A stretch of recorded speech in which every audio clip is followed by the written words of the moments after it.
जी, बात हम करेंगे चैप्टर 11 to 14 लेबर की। लेबर को किस तरह हैंडल किया जाता है, इसे कंसेप्चुअल स्टडी की बात करें।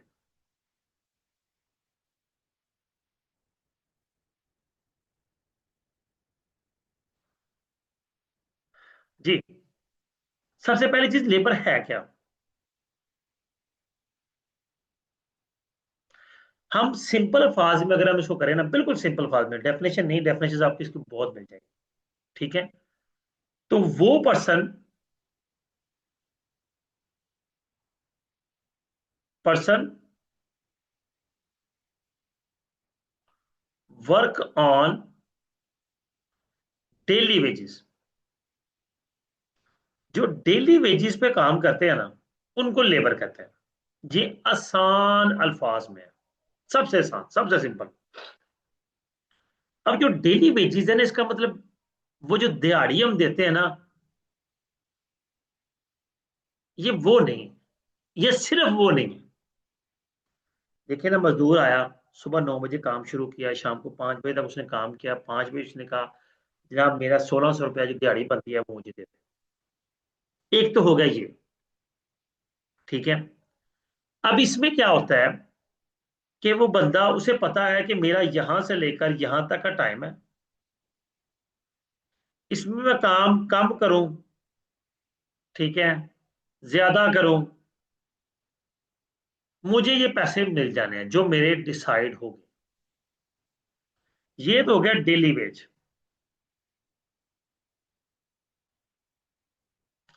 दूसरा कॉन्सेप्ट आता है और बेसिस।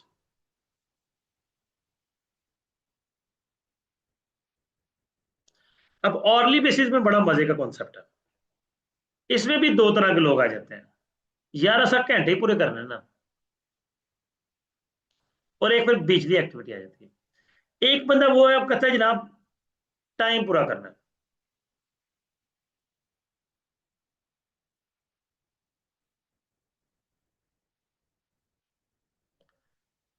ये बंदा एफिशिएंटली काम करता है, क्विक वे में, बिफोर टाइम ही कर लेता है। और सेंटर वे में हमारे पास स्टैंडर्ड होता है। हमने कुछ स्टैंडर्ड भी बनाया हुआ है कि एक पीस को बनाने में 45 मिनट्स लगते हैं। एक बंदे ने दिन में 6 घंटे काम किया है, तो इसका मतलब है इसने 8 पीसेस बनाने थे 6 घंटे में। पता चला बनाने इतने थे, ये स्टैंडर्ड है। लेकिन इसने 6 घंटे में कितने मतलब पीस बनाए? 6 पीसेस। इसने 9 पीसेस बना लिए। ठीक है। तो इसे कहा जाता है कि जनाब आपकी होगी डिडक्शन, या आप लगाएंगे ओवर टाइम और अपने 8 पीस पूरे करके जाए। दोनों में से कोई एक काम कर ले। इसको कहा जाता है ठीक है जनाब, 8 पीस तो हो गया आपके स्टैंडर्ड। तो जो एक एडिशनल पीस आपने बनाया ना उस टाइम में, क्योंकि हम उनको आर्ली बेसिस पे पे कर रहे हैं, हमने उनको 6 घंटे के या 8 घंटे का पे करना है। फर्ज करें 6 घंटे काम है, हमने उनको 6 घंटे का पे करने का है। तो हमने कहा जी, तो जो 6 8 पीसेज आपने बना लिया, ये तो आपका स्टैंडर्ड कंप्लीट हो गया, फुलफिल हो गया। Very good, well done. जो एक पीस आपने एक्स्ट्रा बनाया ना, इसका आपको एक्स्ट्रा पेमेंट मिलेगी। तो ये क्या हो गया, ये जनाब ये भी तो एक एक्टिविटी हो सकती है। और तीसरा हमारे पास कॉन्सेप्ट आ जाता है पीस रेट का। डायरेक्टली पीस रेट आ गया, जितने पीस बनाओगे पैसे ले लो। यहां भी उसी तरह 3 तरह के लोग हैं। एक लेजी कॉन्सेप्ट के हैं, ठीक है यार जितना कम होएगा उतना ही सही। एक जो एफिशिएंट लोग हैं। मैंने अभी आपके साथ कोई फॉर्मूला डिस्कस नहीं किया, सिर्फ मैं आपको ये कॉन्सेप्ट दे रहा हूं कि होता बेसिकली क्या है। फिर जब आप उसको अपने हैंड नोट्स पे लेक्चर्स लेंगे तो आपके माइंड में यही चीजें प्रिवेल करेंगी और आपको समझ आएगी कि वहां पे वो बात कर क्या रहा है और हम क्या डिस्कस कर रहे हैं। और एक हमारे पास आया था स्टैंडर्ड। एक बंदा कितने टाइम में कितने पीसेस बना सकता है, या थोड़े बनाओ बहुते बनाओ, जितने पीस बनाओगे उतने पैसे ले लेंगे। ठीक है, यहां पे कोई इशू नहीं आता। अल्टीमेटली हमें फिर वहीं पे जाना पड़ता है कि जो काम एफिशिएंटली कर लेता है, जल्दी कर लेता है, उसको पैसे ज्यादा मिल जाते हैं। जाहिर सी बात है, पीस रेट है तो 9 पीस बना लिए, दिन में 8 बनने थे 9 बना लिए, तो 1 पीस के पैसे वो एक्स्ट्रा ले रहा। दिन में 8 बनने थे, उसने बनाए 6 हैं, तो उसको 2 पीस के पैसे कम मिलेंगे। तो पीस रेट जो है वो निस्बतन लेस कंसेप्चुअल होता है। सीधी सीधी गल है, जिन्ने पीस बने ने उन्हें पैसे लवो तो छड्डे हो। ठीक है, मैं लेजी की एक मिसाल आपको देता हूँ, मेरी पर्सनल एग्जांपल। हमने कंस्ट्रक्शन करवा रहे थे, तो साथ में खुद भी काम कर रहा था एज ए लेबर, क्योंकि वो लॉकडाउन के दिन थे, तो कॉलेज से छुट्टियां थी, तो आते थे यहाँ पे, खुद भी लगे हुए थे, काम जल्दी खत्म करना था। हमने ठेके पे मजदूर लेके आए हैं, उसके साथ पीस रेट की बात हुई है जी, ये मार्बल के पीसीज हैं, पर पीस तुम्हें 2 रुपए मिलेंगे, जितने पीस छत पे चढ़ाओगे शाम को पैसे ले लेना। अब वो सुकून से लगा हुआ है, 2 पीस 3 पीस उठाए, ऊपर ले गए, 2 मिनट बैठ के फिर नीचे आए, तसल्ली के साथ 3 पीस उठाए, फिर ऊपर ले गए। अब मैं मौजूद हूँ, मैंने हिसाब लगाया यार, इसने इतना, ये सारे दिन में जितना काम करेगा, कल मेरे जो मैसन है उसके साथ भी मेरा ठेका है, उसने आधी दिहाड़ी में काम कंप्लीट कर लेना, फिर उसने कहा है जनाब सामान ले आओ, तो प्रॉब्लम हो जाएगी। तो मैंने क्या किया, मैंने कहा चलो यार ये भी लेके जा रहा है, मैं भी उठाता हूँ, चलो कुछ काम जल्दी हो जाए। तो अब वो जितनी देर में 3 3 पीस 2 चक्कर लगा रहा था, मैं उतनी देर में 5 5 पीस करके 3 चक्कर लगा रहा था। तो मेरा वर्क एफिशिएंटली था, उसका वर्क लेजी था।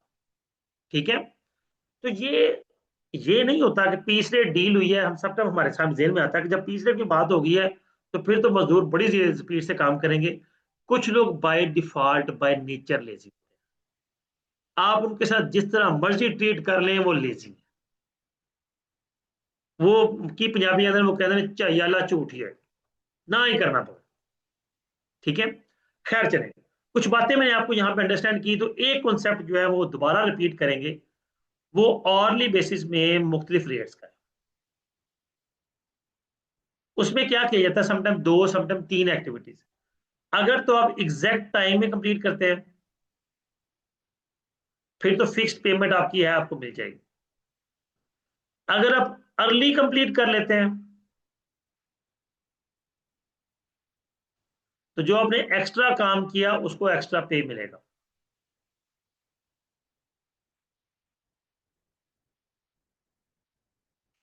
और समटाइम्स ये जो एक्स्ट्रा पेमेंट होती है ना, ये एक्स्ट्रा पेमेंट डबल 1.5 टाइम्स इस तरह भी हो जाती है, more than normal paid. Normal से ज्यादा पे किया जाता है। ये किस लिए ऐसा होता है कि ये मोटिवेशन के लिए पे किया जाता है। अब थोड़ा सा हैंडआउट से मैं आपको कुछ कॉन्सेप्ट दिखाऊंगा।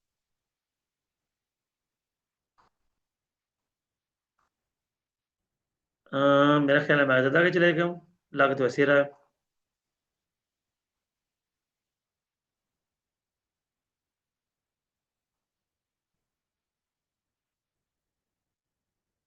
हाँ ये देखिए, स्टैंडर्ड टाइम पीस रेट का क्या है, प्रैक्टिस क्वेश्चन है जी, from the following particulars calculate earning of workers under state piece basis and Taylor's differential piece rate plan. अब ये कुछ प्लान हैं, ये पीछे हम पढ़ के आए हैं, तो खैर मैंने वो डायरेक्टली मैं यहाँ पे आ गया हूँ अपनी बात को कंप्लीट करने के लिए। देखिए, स्टैंडर्ड टाइम पीस पर पीस क्या है, 20 minutes. Normal rate per hour 0.9, 1 घंटे का 0.9 रुपीज मिलते हैं। और एक पीस को बनाने में 20 मिनट लगता है, यानी कि 1 घंटे में 3 पीस बन जाते हैं। अब 9 घंटे काम हुआ, तो स्टैंडर्ड क्या है, कि स्टैंडर्ड ये है कि बनने कितने थे, 27 यूनिट्स, ये स्टैंडर्ड है।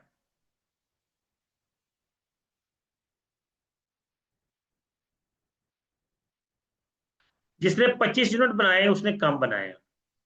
जिसने 35 यूनिट बनाए हैं उसने 8 यूनिट्स अजाफी बनाए हैं। अब आते हैं नीचे, differential to be light 80% piece rate below standard, 120% of piece rate at the above standard. अब डिफरेंशियल अप्लाइड क्या है कि आप बिलो स्टैंडर्ड रहते हैं तो आपको पीस रेट का 80% मिलेगा, 100% नहीं मिलेगा। और अगर आप अबव स्टैंडर्ड चले जाते हैं तो आपको 120% पीस रेट का मिलेगा। सोल्यूशन में आते हैं। प्रोडक्शन क्या थी, 3 यूनिट्स टोटल डे में 27 यूनिट्स बनने थे, यही मैंने आपको बताया। पर पीस रेट क्या है, 0.3, ये पर पीस रेट है। अब यहाँ पे अगर आपको जेन में है तो सिर्फ सारे दिन में 0.9 रुपीज काम करना, तो ये होता है डॉलर्स में हो, या होता है बहुत उस वक्त रुपए की कदर इतनी हो कि 1 रुपए का सारा दिन काम कर ले तो बड़ा काम होता है। तो ये इस पे इतना परेशान नहीं होना। अब देखो, efficiency worker A less than 100% और बी की मोर देन 100%। तो wages under state piece rate base क्या होगा, अर्निंग ऑफ ए क्या होगा, number of units multiply rate per unit. तो 25 यूनिट्स उसने बनाए और पर यूनिट 0.3 उसको मिलना था, तो 7.5 उसको पीस रेट के मुताबिक मिल गए। यहाँ पे और का जिक्र नहीं है, सीधे सीधे पैसे मिल गए, जबकि मिलने होते थे 8.1। और बी ने काम ज्यादा किया तो उसको, ये 30 को लिख रहा है, वो 35 थे, खैर उसने यहाँ पे 30 लिख दिया है, इसका मतलब वो 30 लेके जा रहा है, आई थिंक सो।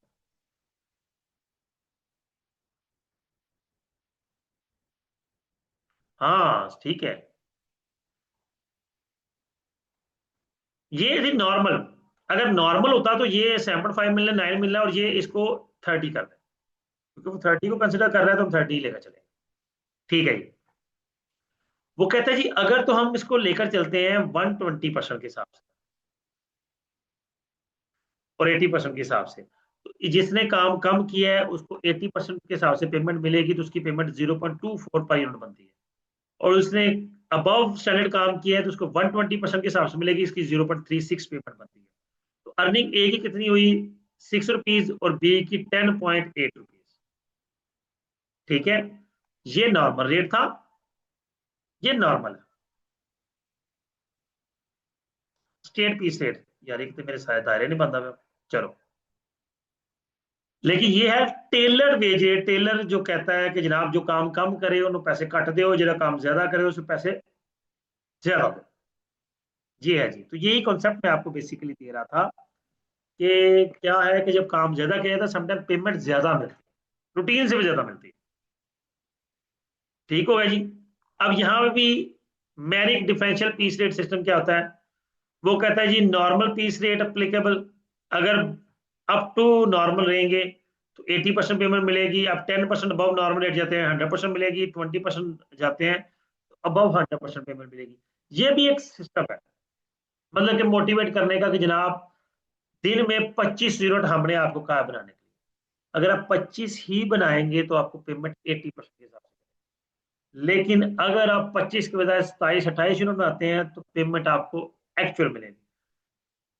ठीक है, उससे इस सूरत में होता बेसिकली ये है कि जो स्टैंडर्ड होता है ना उससे लो एवरेज रखी जाती है कि जनाब स्टैंडर्ड 27 यूनिट है, 24 या 25 यूनिट जो है कम से कम इतने तो बनाने ही बनाने हैं। इतने आप बनाएंगे तो 80% पेमेंट मिलेगी, 27 बना लेंगे तो 100% मिलेगी, 27 से ऊपर चले जाएंगे तो 100% से भी ज्यादा पेमेंट मिलेगी। ठीक है, अब ये उसी हिसाब से यहाँ पे वो एफिशिएंसी डिस्कस कर रहा है। ठीक है, अब ये चूंकि मैं न्यूमेरिकल्स यहाँ पे डिस्कस नहीं कर रहा था, मैं सिर्फ आपको एक कॉन्सेप्ट दे रहा था, और मुझे उम्मीद है कि आपको वेजेस उनकी पेमेंट किस तरह से होती है ये सारी बातें क्लैरिफाई हो गई हों। जी स्टूडेंट्स, उम्मीद करता हूँ ये लेक्चर आपके लिए अंडरस्टैंडिंग होगा। वीडियो को लाइक, हाँ एंड में फिर बता दूं, लेक्चर नंबर 1 से 14, 11 से 14 तक लेक्चर्स मौजूद हैं चैनल पर, आप उन लेक्चर्स को सुने, इस लेक्चर को पहले सुनने के बाद, और देन फिर आप इसको उम्मीद है कि बेहतर तरीके से अंडरस्टैंड कर पाएंगे। अपना ख्याल रखिएगा, वीडियो को लाइक कीजिएगा, कमेंट कीजिएगा और अपने फ्रेंड्स के साथ शेयर कीजिएगा। अल्लाह हाफिज।